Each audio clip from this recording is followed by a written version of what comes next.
Pemirsa, pemerintah Kabupaten Buleleng melalui Dinas Perdagangan Perindustrian, Koperasi dan UKM kini mulai menyasar platform digital untuk memasarkan produk UMKM lokal. Pembahasan skema pun kini dirancang untuk memfasilitasi sebanyak 66.000 produk UMKM yang ada di Kabupaten Buleleng. Kadisdag Prinkop UKM Buleleng Dewomadi Sudiarto menjelaskan, penyediaan platform digital mempercepat dan memudahkan konsumen dalam mengetahui serta memesan produk UMKM lokal Buleleng. Mekanisme kerjasama merchant platform digital akan menjadi landasan dalam pengaplikasian toko online ini dan direncanakan akan beroperasi pekan depan.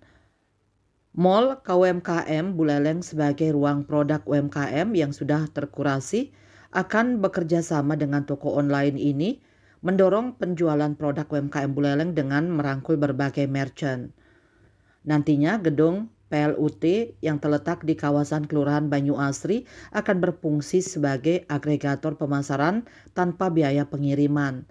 Toko online ini juga akan dilengkapi dengan manajemen pemasaran untuk mengelola stok dan pembagian profit kepada UMKM. Pihaknya berharap platform digital yang dirancang ini akan menjadi toko daring yang menyasar pengadaan barang dan jasa dari produk lokal di Kabupaten Buleleng.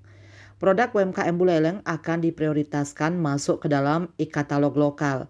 Apabila sistem ini berhasil dan mendapat review positif, akan dikembangkan menjadi toko daring untuk kebutuhan belanja pemerintahan. Yuda melaporkan.